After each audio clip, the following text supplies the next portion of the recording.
You are welcome to this television channel, TV2. You are welcome into your program, L'école chez vous. Today, we are very happy to be here again to help you, because we know that on Tuesday, you become your exam of BPC 2020, BPC 2020. So we must help you. You understand? We must revise some things that we were dealing here, okay, with you, to help you to understand, to be ready, okay, for the exam. So today we are going to revise some elements in grammar points, in essay, how to deal with for the exam paper, the English exam paper, to have a 20/20. That is our objective of today. So my name, as you know me, it is Mr. Afe Komi, and I am the head of the group École chez vous, and you have our contact here. You people who want to become our sponsor, you have our number 92 21 01 18. Okay, that is our number. But me myself, my number is 90473369. That is Mr. Afe. Okay, Mr. Afe. The program of today is very special. Why? Because after my revision, we will have an expert in translation. He will come here to help you. He will give you some piece of advices how to deal with for the English paper of troisième. Okay, he is with us, Mr. Agbibibi. He will come after my revision to help you. Okay, so we are not going to waste any more time. We are going to continue or to start with the TD anglais of troisième. Okay, troisième revision. We are going to start with the grammar. Okay, grammar points. Grammar points. So when you are a student and you are in Form 4, I will ask you, to come with your books, your pen, come closer to us. Okay, follow us from the beginning to the end. That will help you to make it more profit. Okay, to revise the thing together. So we are not going to do the lesson, but we are going to just to talk about some small elements that you need to master before go into your exam classroom. Okay, some elements that you have to master. So we are going to start with the first one, the passive and the active voice. Passive and the active voice. These points comes every day. Okay, at every exam paper you will see these points, passive and active voice, and many of you didn't understand the points. I will help you, okay, to remember when you have already did it at your school. You remember, but for you didn't understand, follow us and you may understand. After you send your questions, when you didn't understand any point, you send your question through our WhatsApp number directly. We are going to answer you. That is 90473369. Okay, I thank the director of this television channel, my cameraman, and the person that's at the regie. So active and passive voice. That is the form of an active voice. When we talk about active voice, une phrase qui est à la forme, à la voix active. Okay, you see the rule. You have the subject, the verb, and the object. That is the rule of an active sentences. Une phrase qui est à la forme active, à la voix active. Voilà, ok, la façon dont sa structure. Have le sujet, subject, verbs, and the object. Le sujet, le verbe et l'objet. Now, passive voice, that is active voice. Okay, that is active voice. AV. Now, passive voice, you have some changes. We are going to do the thing like that. You see the subject that become the object. The object become the subject. Okay, you have the object that become the subject here, plus to be, plus pp, plus by, and plus subjects. So you may notice that our subject is here now. Okay, le sujet qui était ici est devenu l'objet de l'autre côté, and l'objet qui est ici est devenu le sujet de ce côté. And you have the new elements. The new element that is to be, pp, and by. Voilà. Okay. Donc, for example, we are going to say, for example, for model sentence, we are going to say, Kofi. Okay, Kofi eats rice. Okay, Kofi eats rice. Now passive voice. Passive voice will become what? Rice. Okay, rice. Now that is the object that become our new subject. Rice now, the verb to be will come. Rice is, because the sentence is in simple present. So rice is the PP now. We say to be plus PP. What is the PP of eat? To eat. The PP is eating. Okay, rice is eating. Now you remain what? By. Okay, rice is eaten by Kofi. Okay, Kofi eats rice becomes rice is eaten by Kofi. You understand? So for the passive voice, you just only focus on to be. That is to be Uchan. Okay, when you the sentence in simple present, you have to be in simple present. And to be in simple present, I remind to you, it is am-are-is. Okay, am-are-is. That is to be in simple present. When the sentence is in simple past, you used to be also in simple past, and you become you deal with was and were. When to be in simple future, you becomes when the verb is in simple future, you take to be also in simpler future. So that is to be that is changing here.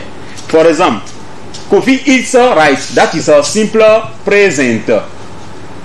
Okay, we are going to transform this sentence in simple past. You will see, Kofi. Okay, Kofi eats rice in present. Simple past will become Kofi ate rice. That is simple past. Simple past.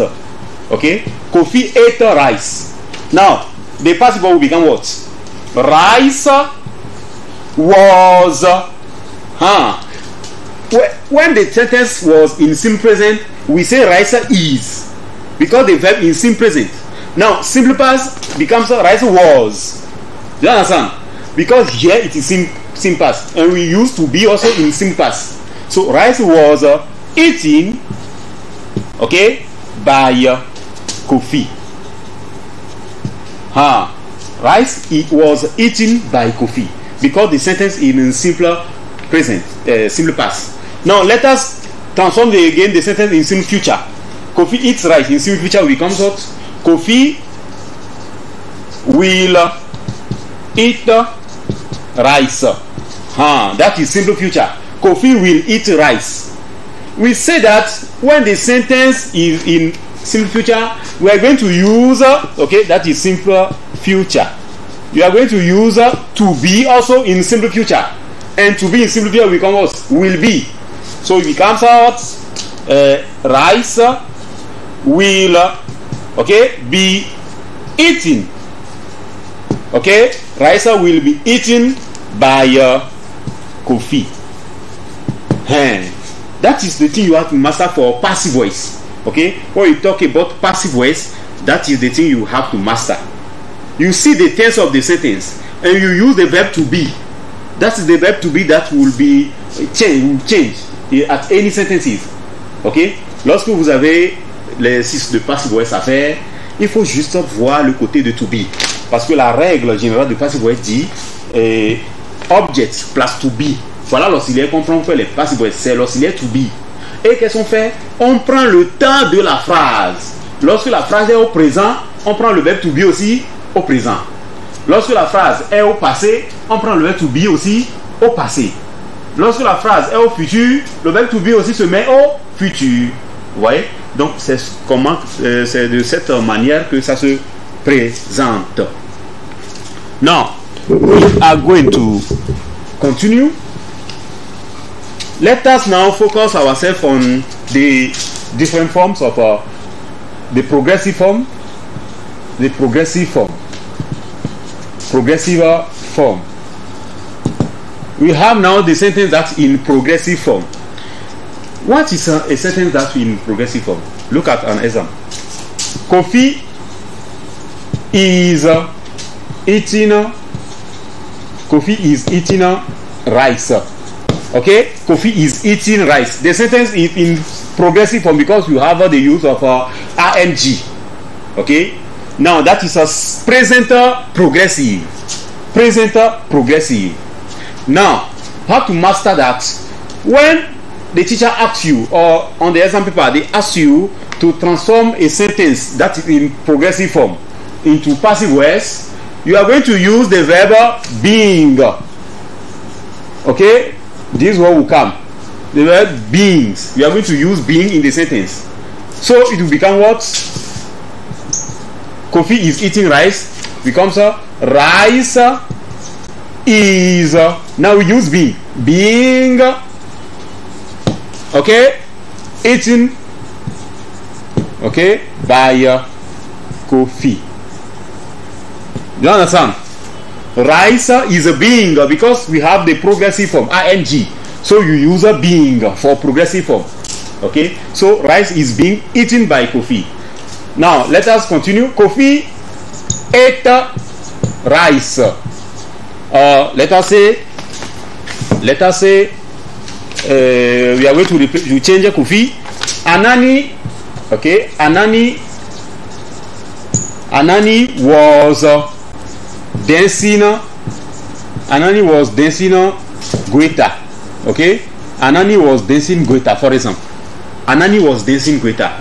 The teacher asked me to change or to transform the sentence into passive voice to become what? Goita. Okay, Goita was being, because we say dancing ing. So Goita was being danced, okay, by Anani. You understand? So that is the way we do the passive voice for progressive form. Let us continue with perfect. Perfect. Passive voice of perfect. How do we recognize a sentence that in perfect? Look at an example. Afi has swept the floor. Okay? Afi has swept the floor. Afi has swept the floor. We say that this sentence is in perfect because you have the use of to have and the use of pp. When you see have plus pp, that is a perfect. Present perfect. Have or has plus pp. Past perfect. Had plus pp. So when you see a verb plus pp, that is in perfect. We have present perfect and past perfect and future perfect. We have many perfects. Okay, different type of perfects. Now when you see a sentence that is in perfect tense, you are going to use the word being. We are going to use the word being in the sentence. Remember that when we have a progressive form, we are going to use what? Being. But for perfect, we are going to use a being. And we transform. We put being inside the sentence. So we become what? Afi has swept the floor. Because what? The floor, okay, has now been swept, okay, by Afi. Okay, the floor has been swept by Afi. Another sentence. Nestor had bought a car. Nestor had bought a car. Because what? A car, okay, had been, okay, bought by Nestor. Okay, I think you are following me. We are talking about the passive voice of perfect, and we say when you see perfect, you have the verb to have plus pp. It is perfect. You are going to use automatically being in the sentence. So you transform the sentence. You put being inside. But when it is a progressive form, you see the verb ending with eating ing. You are going to use the word being, okay, in the sentence, and it is finished. You transform. You know that the object will become the subject. The subject will become the object. We are going to use to be plus pp plus by. Okay. Thank you. Now, I will give you some minutes you think about what you are doing, and you see very well on the board when you are at home. See what we have on the board. When you didn't understand or you have some question to ask, please send your message or your question through this number. Okay, you send your question through this number 9047-369. Okay, when you didn't understand the point, because on va vous aider. Après le cours ici, on continue les cours en ligne. Nous avons un groupe WhatsApp pour l'émission. On continue les cours en ligne. Envoyez vos questions si vous n'avez pas compris. Ok, jusqu'à lundi, et on va vous aider. Et nous sommes sûrs que tous ceux qui nous suivent, vous allez réussir à les amener. So, essayez d'examiner un peu, ok, le test, ce qu'on a fait au tableau. En ce moment, nous allons essayer de continuer ici avec un autre point de grammaire. Aujourd'hui, nous sommes là pour les révisions uniquement. Les révisions uniquement sur les points qui sortent souvent à l'examen.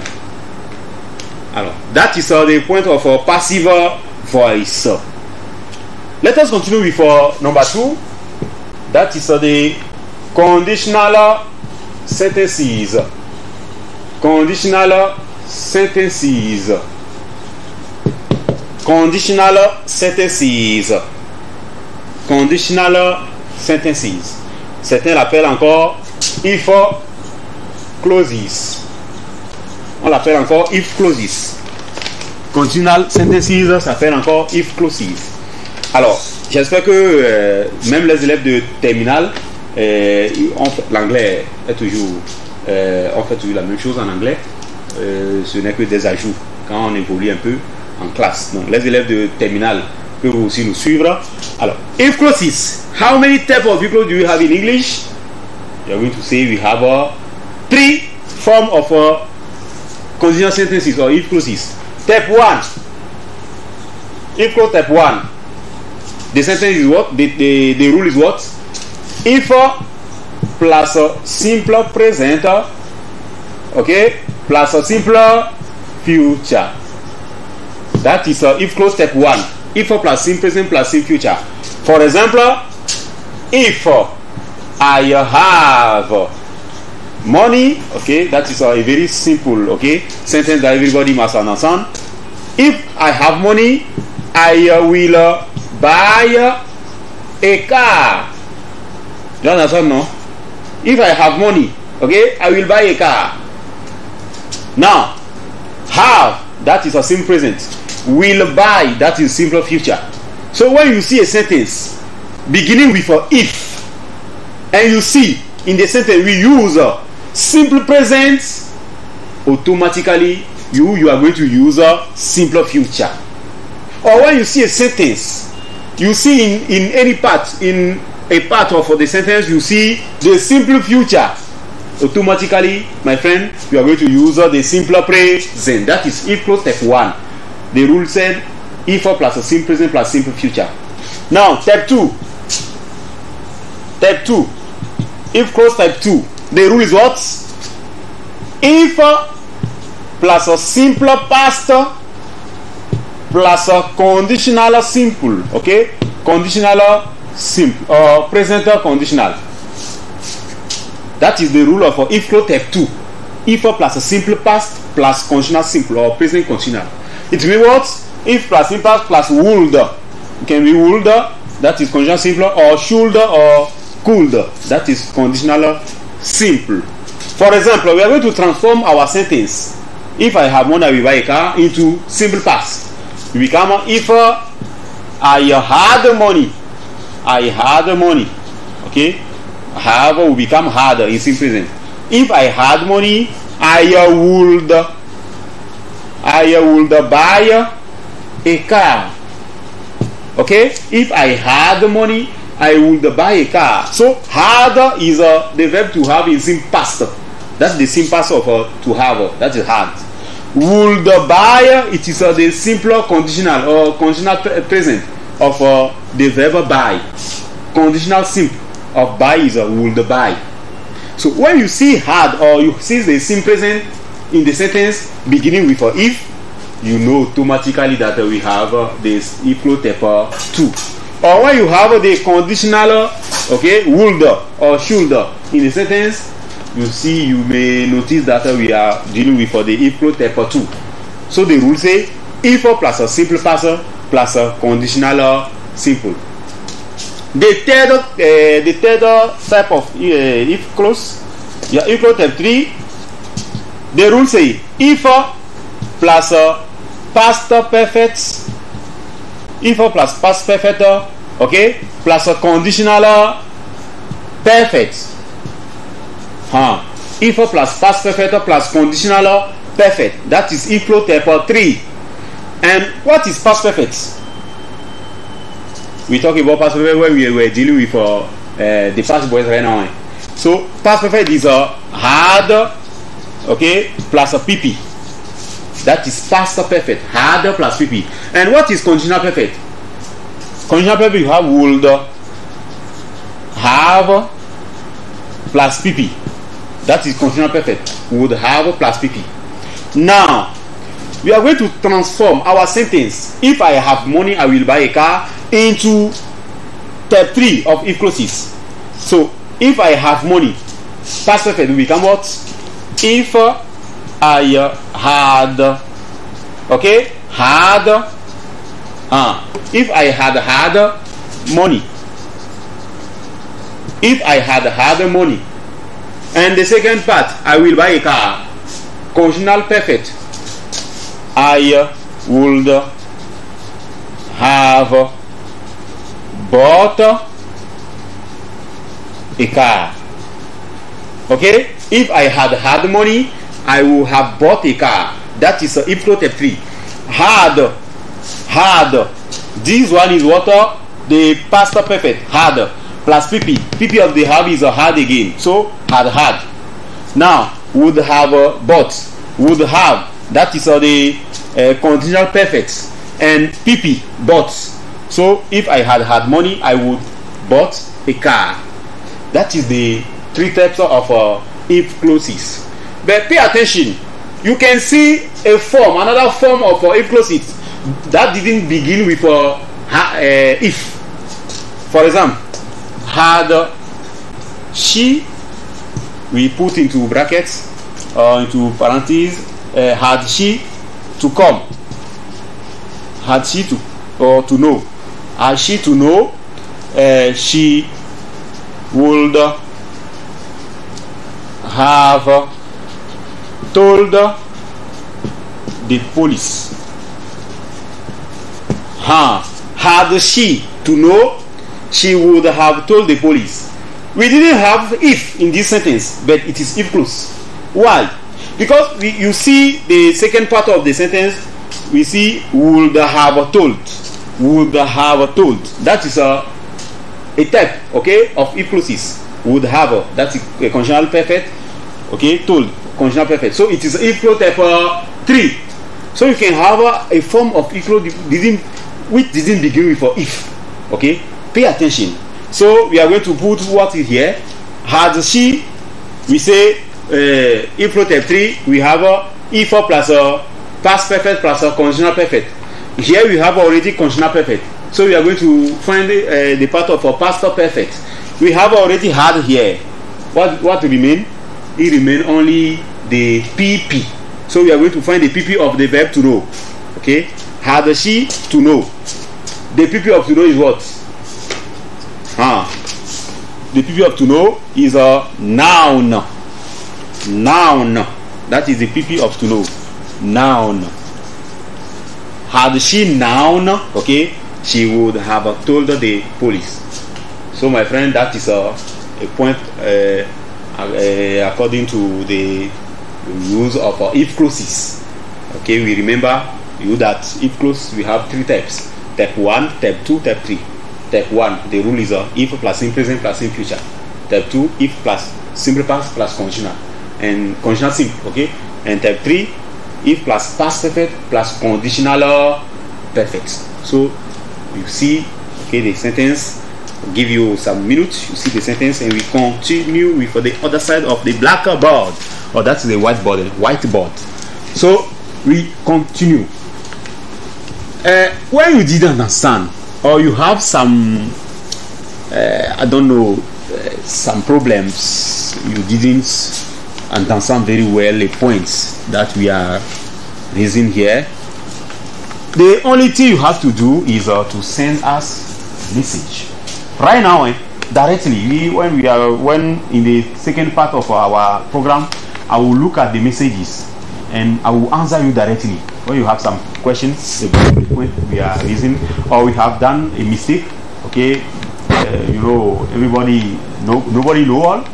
You can send your remarks, the point of view that you have to help us to continue. Okay, we are here also to learn. We are going to learn together. I know that the English teachers are the inspector, Mr. Odue. You are following us. Everybody who like this program, you are following us. So contact us freely. Okay, send us your suggestion, what you want to tell us to better. Okay, to better do this program. You are welcome. So you student, you didn't understand the point, send your message to our number 90 47 369. Now continue. I gave you some time to see what we did. Now we are going to continue with another point. Number 4. We are going to talk about question tag. Question tags. What is question tag? I'll give you an example. You may understand. I am a boy. I am a boy. Question tag. You see this way like that. You have a sentence like that, and you see the question mark there. You have the comma. They ask you to use the tag question of this sentence. I am a boy. The tag question will become what? I am a boy. I, it's the auxiliary to be. So we become aren't I, and that is what we call the question tag. Another sentence. Kofi is late. Kofi is late. Question tag. Become what? We take auxiliary. The auxiliary isn't he? That is the question tag. So you may understand by looking at the sentences where we are dealing with. You may understand what is happening here. I am a boy. Aren't I? Kofi is late. Isn't he? So the question tag is what? In the first sentence, you remark the verb that is there, and you use the same verb in the negative form. Now for the tag question. When the sentence is in affirmative form, you use the tag question into the negative. But when the sentence is already in negative form, you are going to transform the tag question into what? Affirmative form. Now when you have the auxiliary, no problem. You use the auxiliary directly. But when you don't have the auxiliary, but you have an ordinary verb, you are going to pay attention. For example, when they say Kofi likes English. Kofi likes English. Okay? The verb is like. It's not an auxiliary. It is an ordinary verb. So with this one, you are not going to use likes Kofi or likes he. No. But you are going to use the auxiliary that we use to put the sentence into negative form and interrogative form. The ordinary verb. What is the auxiliary that we use to transform the ordinary verb into negative or interrogative form? Which auxiliary? Is it to be? Is it to have? Or is it to do? The auxiliary we use to put this sentence into negative form, the ordinary verbs into negative form. That is the auxiliary to do. So we are going to use the auxiliary to do for the tag question of the verb that are the ordinary verbs. Like is an ordinary verb. So we are going to say what? The sentence in affirmative form. We are going to use the verb to do in the negative form now. Now the sentence, the subject is Kofi. Are we going to put Kofi there? No, because you are going to transform Kofi by the personal personal pronouns. Okay, the personal pronoun that can replace Kofi is what? He. When it is Hafi, it will be she. When it is the students, plural, it will be they. Okay, so we have Kofi, that is he. Now to do, Kofi, the verb to do, I do, you do. Kofi or he does. Okay, Kofi does plus negative becomes so doesn't. So see, doesn't he. Okay, Kofi likes English. Doesn't he? But when it was Kofi liked the English. Kofi liked the English. That is simple past. We are going to use also the verb to do in a simple past. You understand? It's very simple. English is very, very, very easy. Okay. So when the sentence is in simple present, we are going to use the verb to do in simple present. When it is in simple past, to do in simpler past. So when we have the sentence like Kofi liked the English, we come didn't he? Okay, didn't he? That is the points. Now, when you have some command or order, come here, stand up, sit down, go there, kneel down. That is an order. What will become the order? For example, we take stand up. Stand up. It will become what? For orders, we use simple. We are going to say simply, will you? Will you? Okay, that is for the comments. Will you stand up? Will you? Don't come here. Will you? But when the order is not a direct order like that, when we say let's go home, for example, let's go home. Let's go home. Okay, when it is let's go home, it will become what? Are we going to say will we again? No. So we are going to say shall we? Shall we? Shall we? Now when you have the sentence like people, that is the subject. You have the sentence beginning with the subject of people. What will become the transformation, or people what personal pronoun are you going to use for people? People, as is in number numerous, you are going to say they. Okay, they. Now when you are going to pay attention of these words also, nobody. When you have nobody has already no. That is negative form. So it is the sentence that is already in negative form with nobody. So you are not going to use a negative form again for the question tag. Do you understand?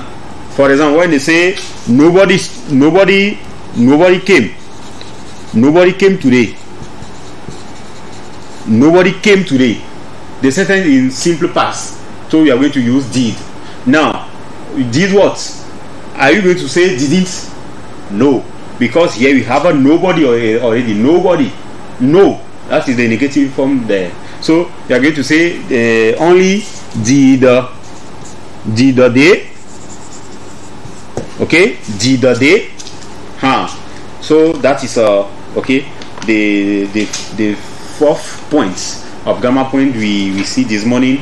We cannot do all les points. On peut pas tout faire. Ok, on va s'arrêter un moment pour suivre les conseils. Comment est-ce que nous allons traiter, ok, en bonne et due forme une épreuve d'anglais pour avoir au moins le maximum de points, ok, pour pouvoir réussir à l'examen.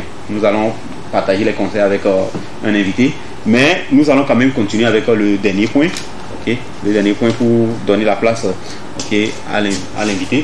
Alors, le dernier point des last points. Ben, ou quand on vous promet, nous allons revenir sur ces points-là, même à la veille de l'épreuve d'anglais. À la veille de l'épreuve d'anglais, nous allons venir ici, ok, continuer la révision. On va continuer la révision avec vous, ok. On va vous accompagner tout au long de l'examen. The fifth point now, point number 5, and we are going to start there for today. The reported speech. The reported speech. Discours direct et discours indirect. The reported speech. Voilà. Ce point, je ne sais pas pourquoi ça dérange la plupart, parce que ça se fait en français. Il y a déjà ça en français. Normalement, vous devez comprendre ça. Mais néanmoins, nous allons vous aider. Ok? Reported speech, discours direct, discours indirect. For example, I am happy. I am happy. Afi said. Voilà une déclaration. I am happy. Afi said. Now the teacher asks you to transform this sentence from the direct speech into indirect speech. But first of all, what is the difference between direct and indirect speech? Direct speech, you see this one, a person that is speaking, okay, a person that says something, and you see the points that we use, the punctuation we use for direct speech, and we say after we say Afi said or Kofi said, people said. That is the people who said what is saying.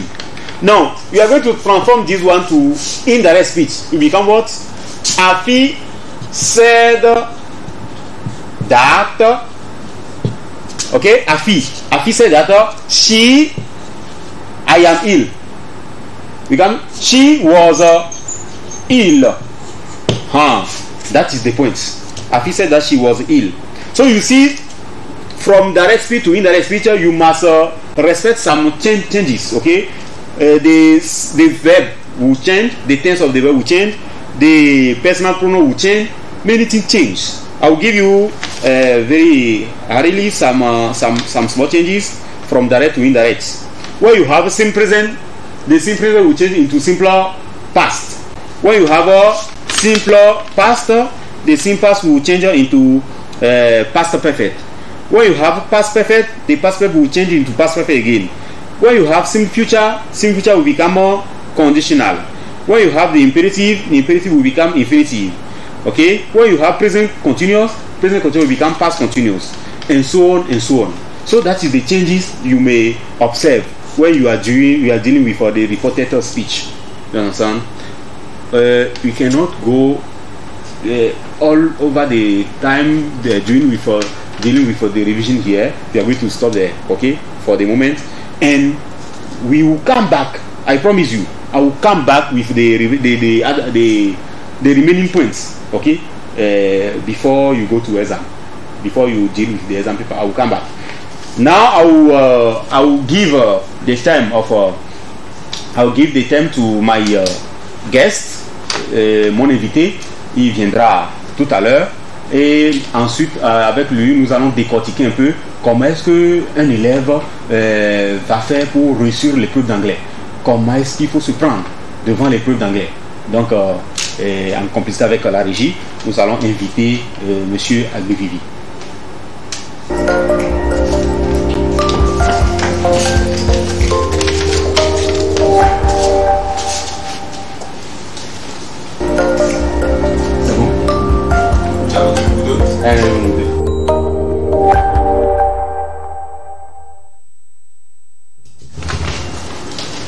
Alors, Mr. Agbevivi, how are you? I'm very happy to be here. Yes. I'm okay. Okay. Yeah. You are welcome to our program, L'École chez vous. Thank you.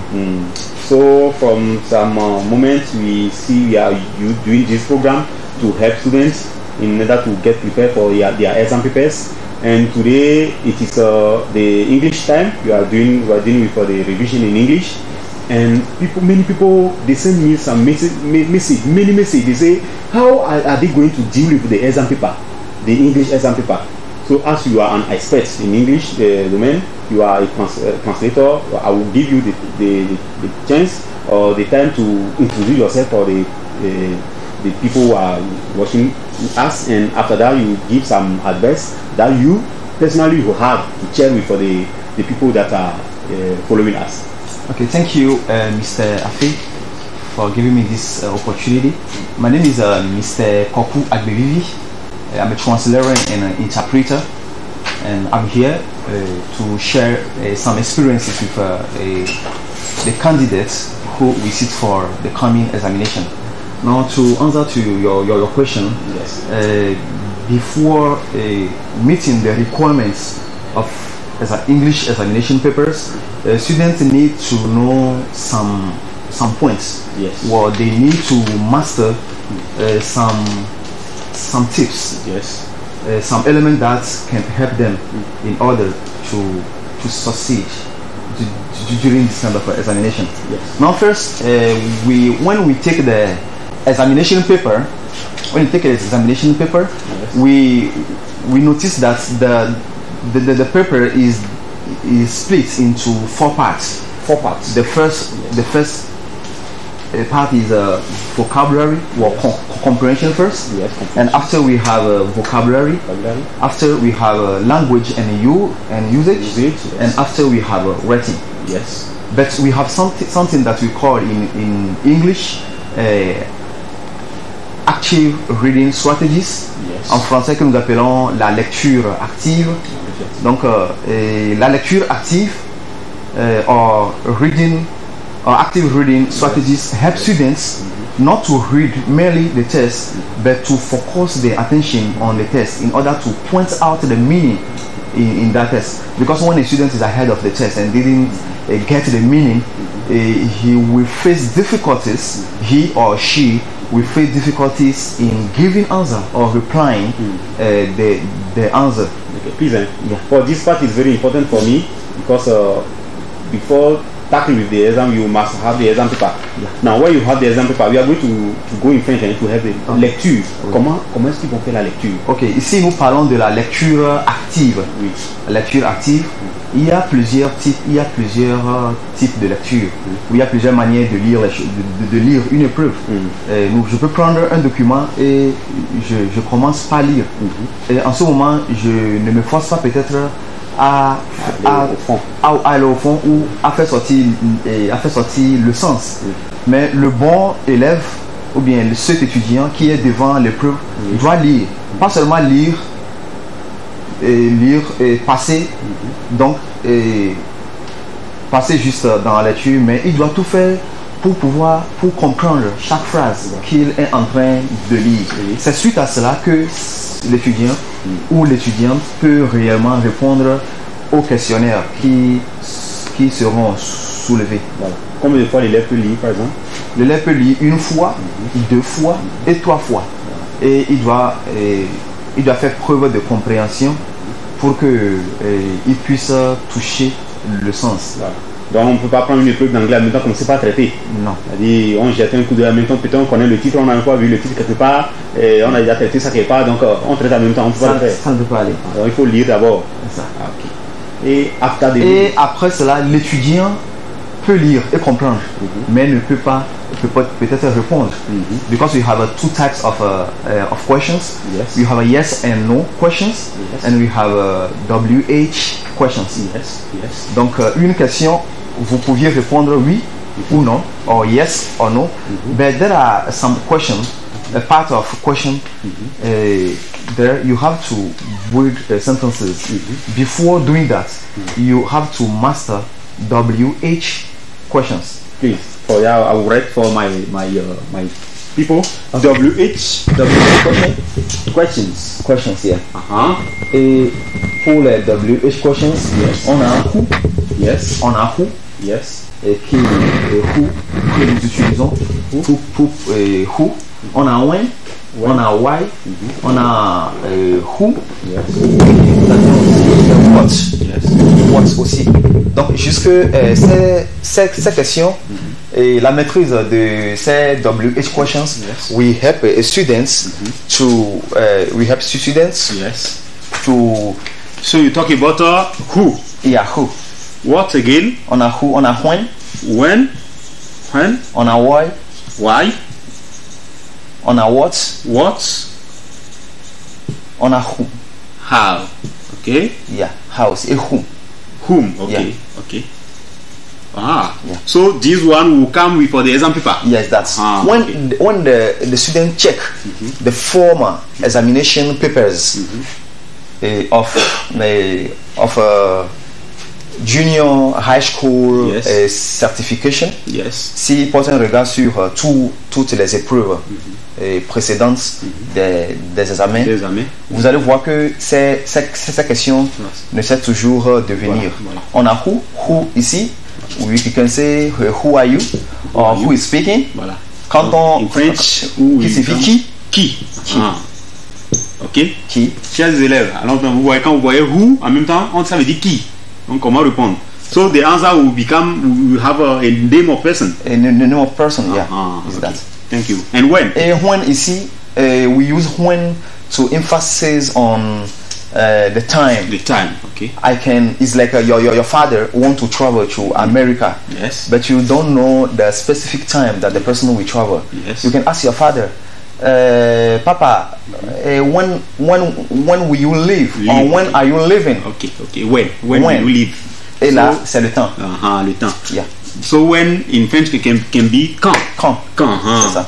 Quand. Ok. When veut dire quoi? Quand. Lorsque vous voyez une question qui commence à avoir when, en même temps tu sais que tu vas parler de l'heure. Thank you. Now why? Et why maintenant c'est we use why to to ask to give answer to a question or to know the reason or the causes of something. Okay. Non, when why là-bas sera pourquoi. Pourquoi? Yeah. Ok. Pourquoi? Yeah. So when why becomes when is a pourquoi. Now when you have the question why, pourquoi, quand on te pose une question pourquoi en français, tu dois donner quoi? Une raison. Donc voilà, why in English also you have a reason. Tu dois donner, justifier. Ok? Alors donc tu dois souvent on utilise un mot là because. Donc dans ta réponse tu dois dire because. Thank you. Thank you. Now what? Maintenant what ici nous employons what c'est quoi?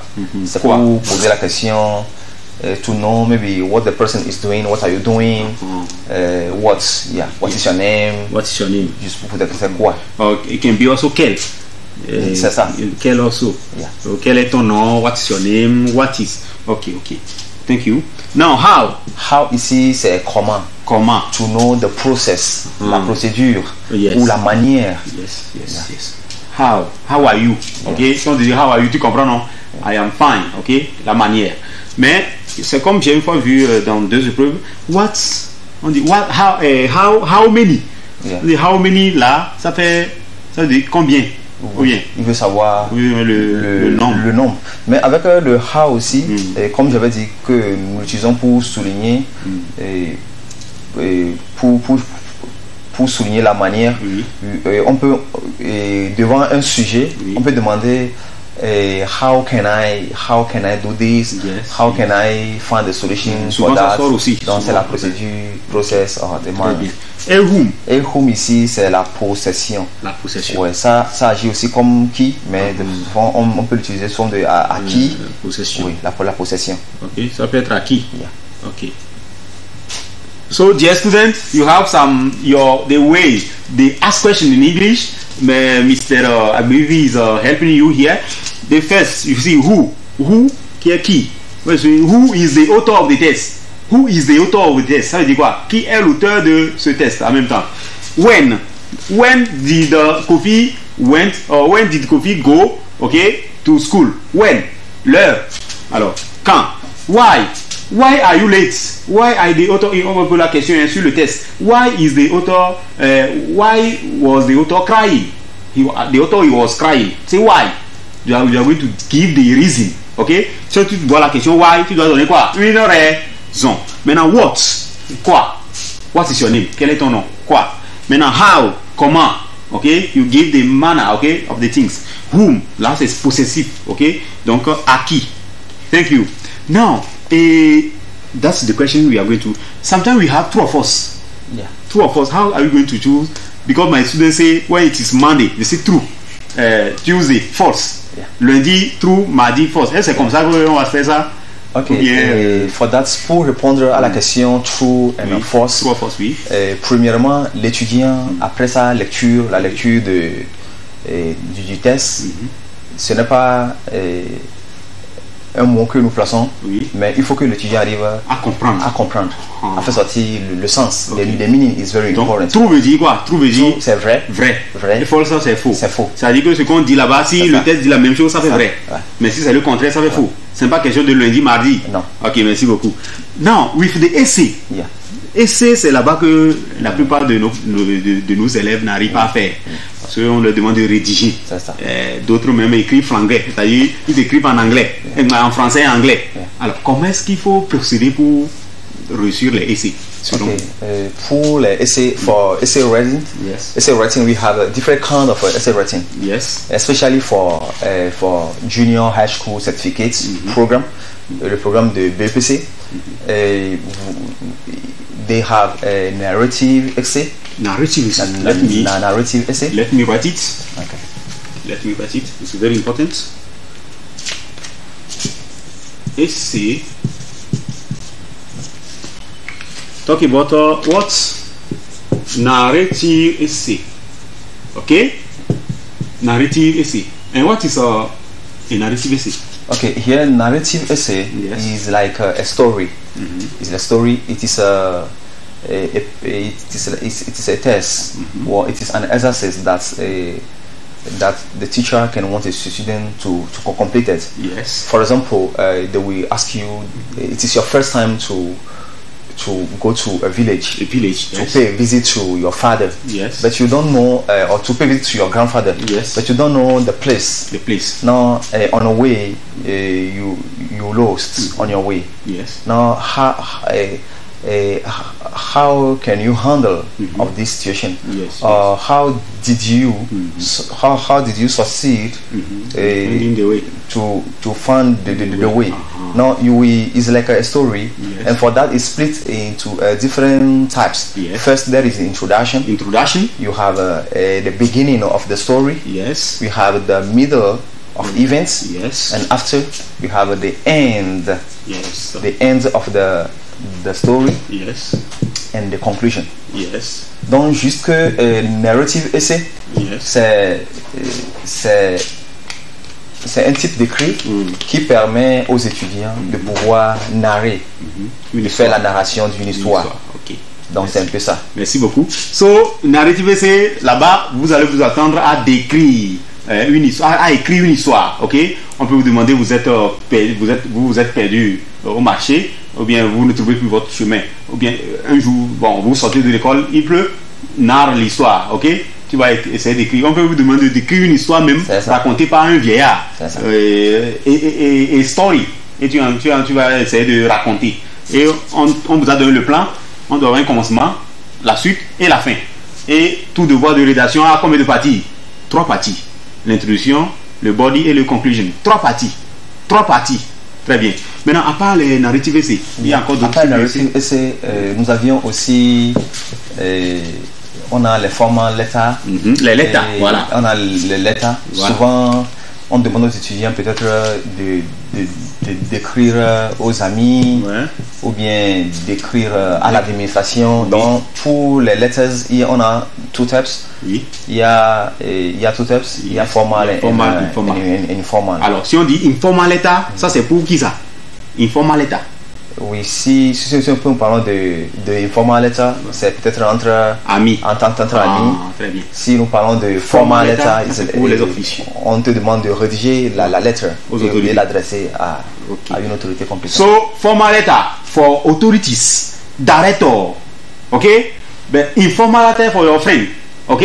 Pour les amis, la lettre familiale en anglais c'est informal letter, mais la lettre officielle c'est quoi? Formal letter.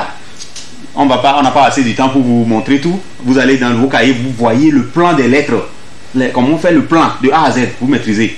Maintenant, on va terminer avec le dernier point, c'est argumentative essai. Très bien. Argumentative ici. C'est un essai ou bien un écrit qui permet aux étudiants de donner des arguments pour pouvoir pour accompagner l'idée maîtresse.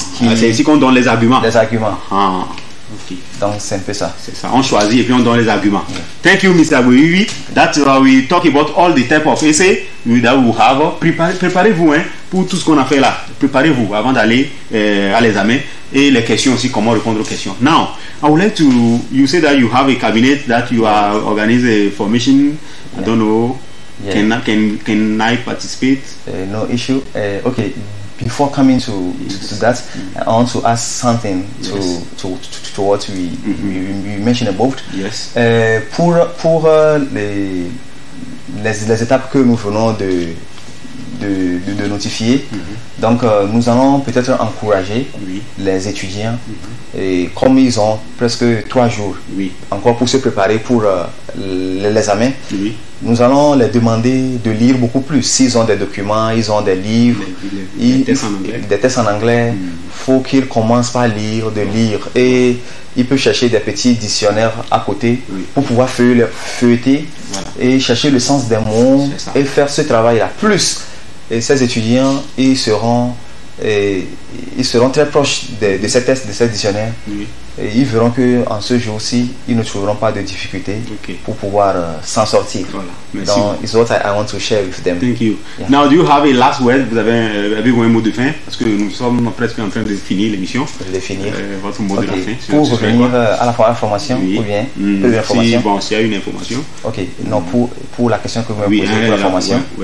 Ok, et pour notre formation que nous sommes en train de lancer en anglais, c'est la formation en anglais aussi, et la formation aussi en traduction, traduction écrite. Donc on sait qu'aujourd'hui beaucoup de personnes sont titulaires de diplômes de licence à l'université et qui veulent toutefois continuer pour se perfectionner dans un domaine donné. Donc beaucoup de personnes qui sont titulaires d'un diplôme en langue et civilisation étrangère, ils aiment aussi se former en traduction. Donc on a un cours de traduction que nous donnons. Nous formons les traducteurs sur une durée et on les accompagne jusqu'à la fin et tout. Donc c'est un peu ça. C'est bien. Donc l'équipe école chez vous est avec vous. On est toujours ensemble. Vous allez passer les cours ici. Vous êtes membre de notre équipe aussi. Et ceux qui vont vouloir apprendre l'anglais, l'équipe école chez vous est là. Ce qu'il vient de dire. Traducteur, vous avez des documents à traduire, ainsi de suite. Essayez de nous contacter, comme c'est l'équipe école chez vous. C'est là le numéro qui est là, 92 21 01 18. Contactez-nous, tout ce que vous voulez. Nous sommes prêts à vous donner, vous participer à la formation dont il parle. Il n'y a pas de problème. Contactez-nous, on vous donnera les informations nécessaires. Mr. Agbevivi, I thank you. I don't know how to thank you to have accepted to come here to help our students. Maybe on the coming week, I will ask you to come again. Are you going to accept, or you are going to? I will be available to share things with people. Thank you. So, ladies and gentlemen, that is we are going to end our program of this morning.